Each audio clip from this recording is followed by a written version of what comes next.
Then she'd vroom down the 14 wooden steps, hip the laundry basket through the banging screen door into the kitchen, and dump it onto the table. "You're the absolute best helper, Ellen," she'd say as my eager sister did the folding. "You're going to make a wonderful mother." Shortly after noon, Mom would begin preparations for dinner, served nightly at 6 o'clock sharp. "Barbara Ann," she'd yell down the basement stairs as she peeled potatoes. "Come on up here and take Florence, Tommy, and Mary Jean. They need some entertainment, and if you're going to be a star, you'll need to practice." And that was my mother's genius. She kept her house going by putting her finger on the special gift she saw in each of her children, and making each and every one of us believe that that gift was uniquely ours. Whether it was true or not, we all believed it. I was wiping the counter of the Fort Lee diner the first time Ramon walked in. It was a quiet night. There were only a few customers at the diner, and the other waitress, Gloria, had them all. Well, Gloria and her two well-rounded friends. Gloria was built like Dolly Parton and had a big bleached blonde swirl of cotton candy hair. Her breasts were the specialty of the house and had the power to lure men off the street, even if they weren't hungry. She could carry 6 cups of coffee stacked on top of them and never spill a drop.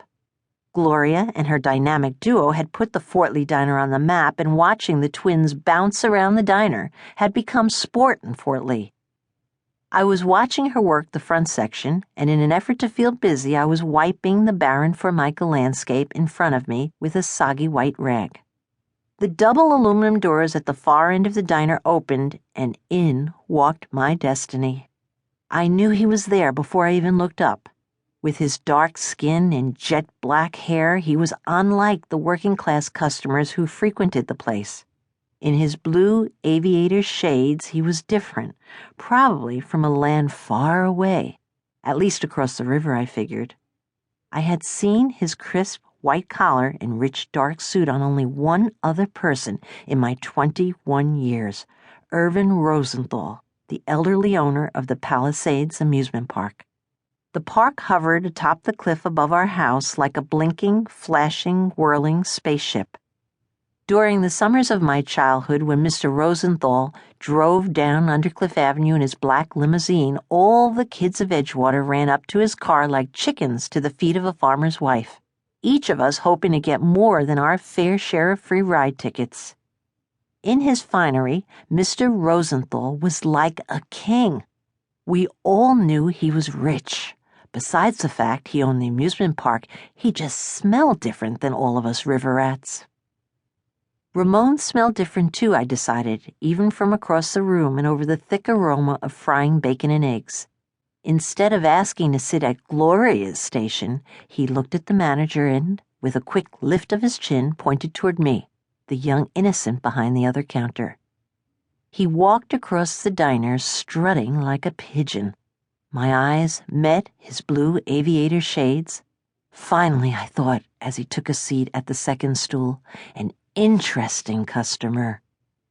He ordered a cup of tea, and while I banged in and out of the swing kitchen door, he sat and sipped it, hardly moving, just watching as I worked my counter. I loved my counter. It was my territory, and everything that went on there was under my control. There were 9 stools, and every third one had a setup: glass sugar container, ketchup bottle, salt and pepper shakers, and a tin filled with white napkins. Since I was stuck behind the counter face to face with my customers, I often served as their dinner companion, so I made the most of it and entertained them with conversation. Ramon told me he was from the Basque Country. I didn't know if Basque was a town in New Jersey or not, and I suppose my face gave me away. It wasn't just any place in Spain, he explained. It was the upper echelon of French-Spanish society. He said his father had blonde hair and blue eyes just like me, and he liked the red ribbons on my pigtails. I smiled, spritzing the napkin tins and chrome tops of the sugar containers with Windex and shining them with a paper towel. To keep listening to this audiobook, I've left you a link in the description so you can do it, at no cost thanks to Audible's 30-day free trial.